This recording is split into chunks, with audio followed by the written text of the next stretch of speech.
نحمده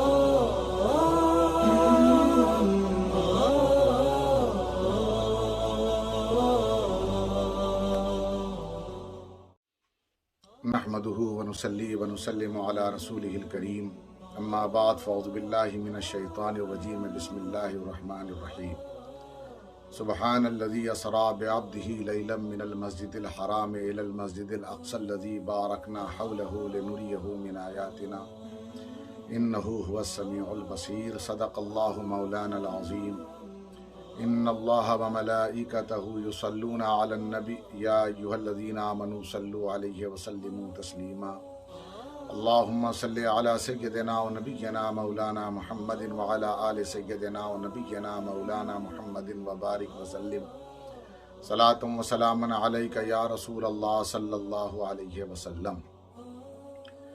اللہ تبارک و تعالیٰ نے قرآن مقدس میں ارشاد فرمایا، پاک ہے وہ ذات جو اپنے بندے کو لے گئی رات کے حصے میں مسجد حرام سے مسجد اقصیٰ تک، اور جس کے ارد گرد برکت ہی برکت ہے، اور اس لیے لے گئی تاکہ اللہ تبارک و تعالیٰ اپنی نشانیاں اسے دکھائے۔ بے شک کہ اللہ تبارک و تعالیٰ سننے والا اور دیکھنے والا ہے۔ سرکار دو عالم صلی اللہ علیہ وسلم کو معراج کی شب میں مسجد حرام سے مسجد اقصیٰ تک لے جایا گیا، اور مسجد اقصیٰ سے آسمانوں کی بلندیوں سے اوپر لے جایا گیا۔ جیسا کہ حضور اکرم صلی اللہ علیہ وسلم مسجد اقصیٰ میں آپ نے امامت فرمائی، اور امامت فرمانے کے بعد جب آسمان کی بلندیوں پر گئے تو آپ نے جب پہلے آسمان پر قدم رکھا تو پہلے آسمان پر آپ کا استقبال ہوا، اور آپ کا جب استقبال ہوا اس کے بعد آپ کے اس طرح سے ترانے گائے گئے جیسا نزہت المجالس میں علامہ عبد الرحمن صفوری شافعی لکھتے ہیں کہ اس طرح کہا گیا، هو الذی بعث فی الامیین رسولا منہم، وہ وہی ہے جس نے مکے والوں میں ایک شاندار رسول بھیجا۔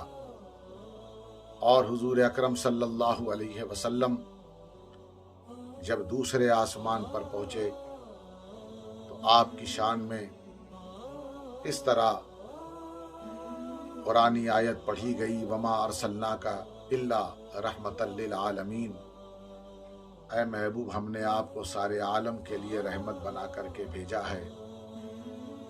جب آپ تیسرے آسمان پر تشریف لے گئے کہ آپ کی عظمت کے گیت اس طرح گائے گئے، یا ایھا النبی انا ارسلناک شاہدا ومبشرا ونذیرا، اے نبی ہم نے آپ کو شاہد بنا کر کے بھیجا، گواہ بنا کر کے بھیجا، خوشخبری دینے والا بنا کر کے بھیجا، اور ڈرانے والا بنا کر کے بھیجا ہے۔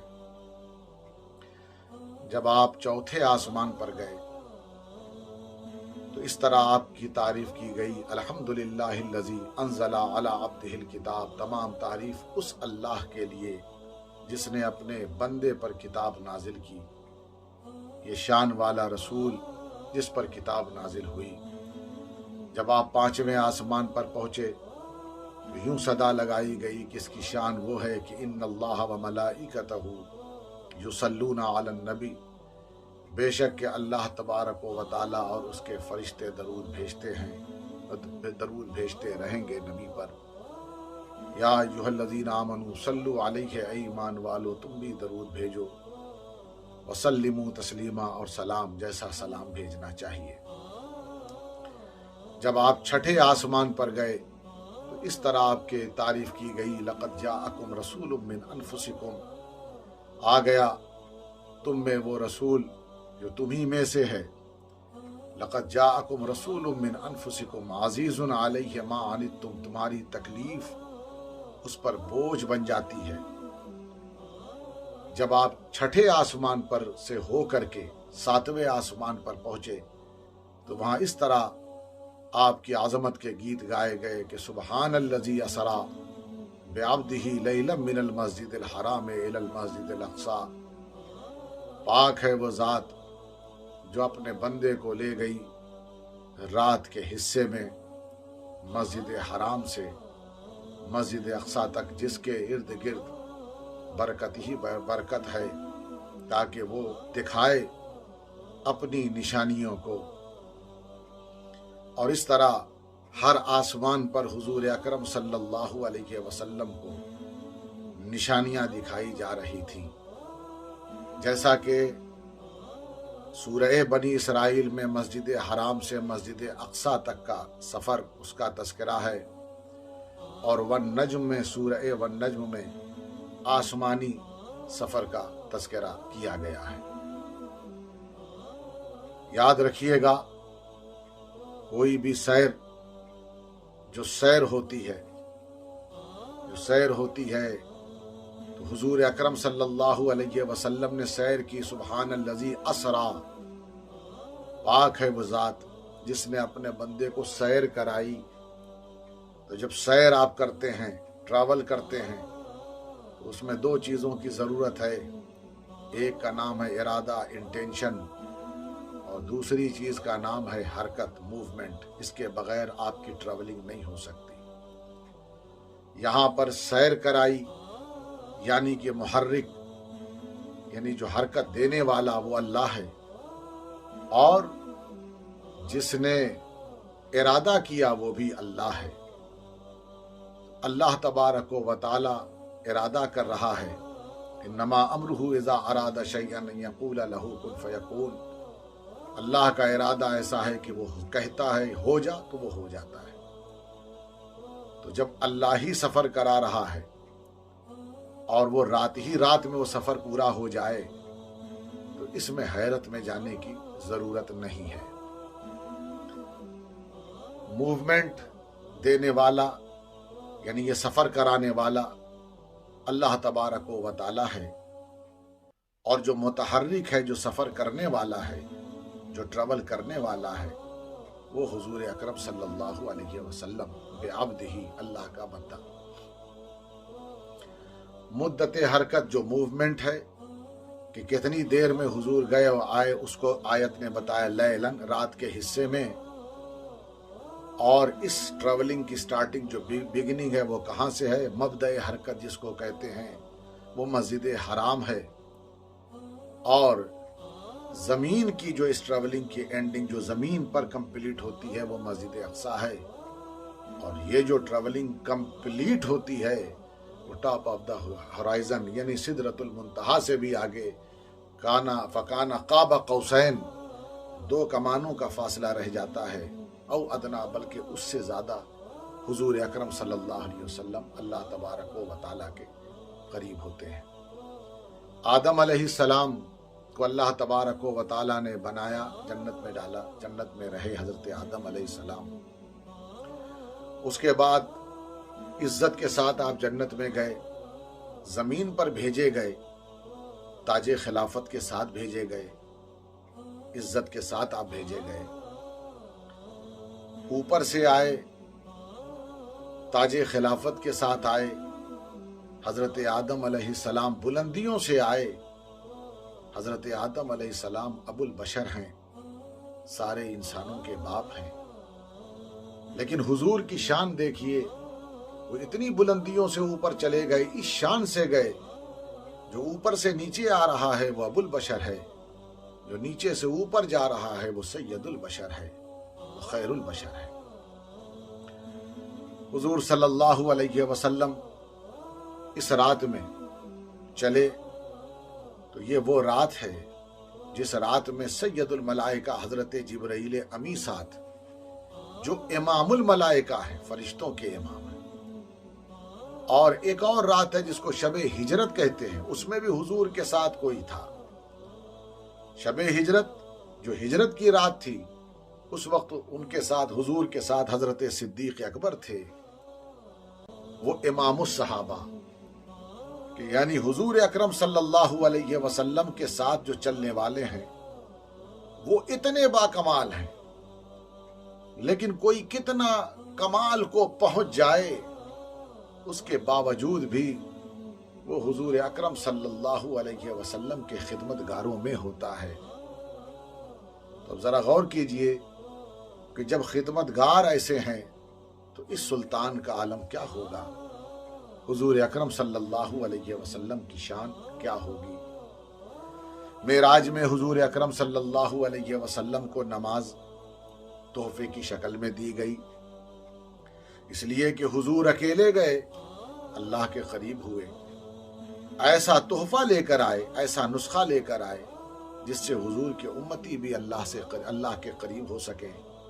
اس تحفے کا نام ہے الصلاۃ، نماز۔ الصلاۃ معراج المومنین، نماز مومنین کی معراج ہے۔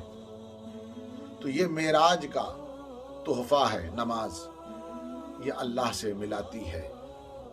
تو گویا حضور نے اللہ کا قرب حاصل کیا تو امت کو پیچھے نہیں چھوڑ دیا، بلکہ ایک ایسا رابطہ، ایک ایسی چیز لا کر کے دے دیا جس سے وہ رابطہ جو اللہ سے قرب کا رابطہ، قریب ہونے کا جو طریقہ ہے وہ دے دیا۔ رابطہ برقرار رہے اللہ سے، اس کے لیے ضروری ہے کہ بندہ نماز ادا کرتا رہے۔ معراج کے مقاصد میں بہت ساری چیزیں ہیں۔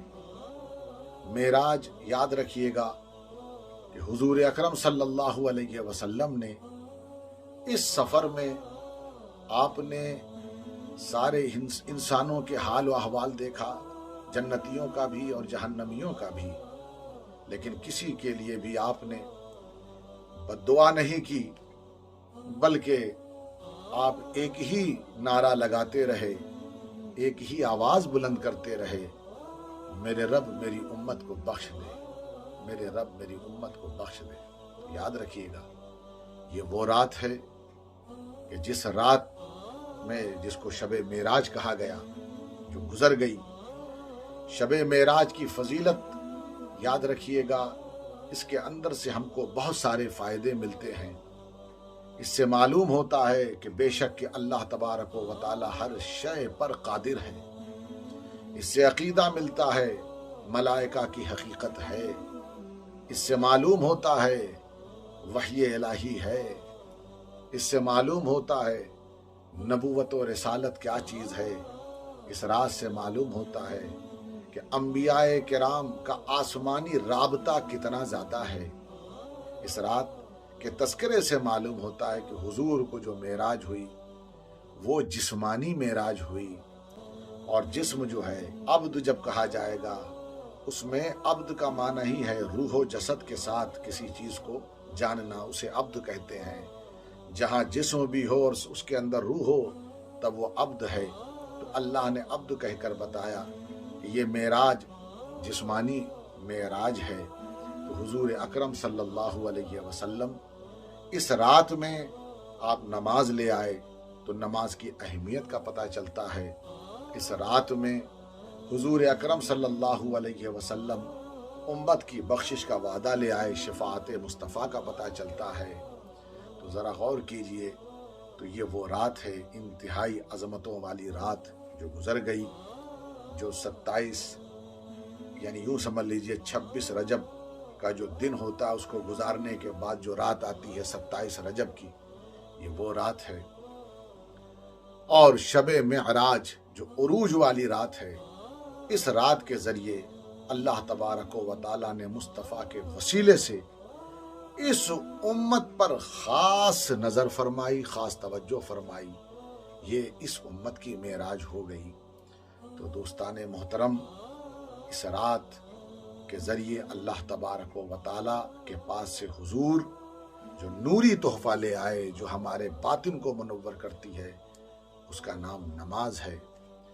اس کی قدر کیجئے، اس کی حفاظت کیجئے، تاکہ اللہ تبارک و تعالی ہم سب کے حال و احوال پر رحم فرمائے۔ وآخر دعوانا الحمدللہ رب العالمین۔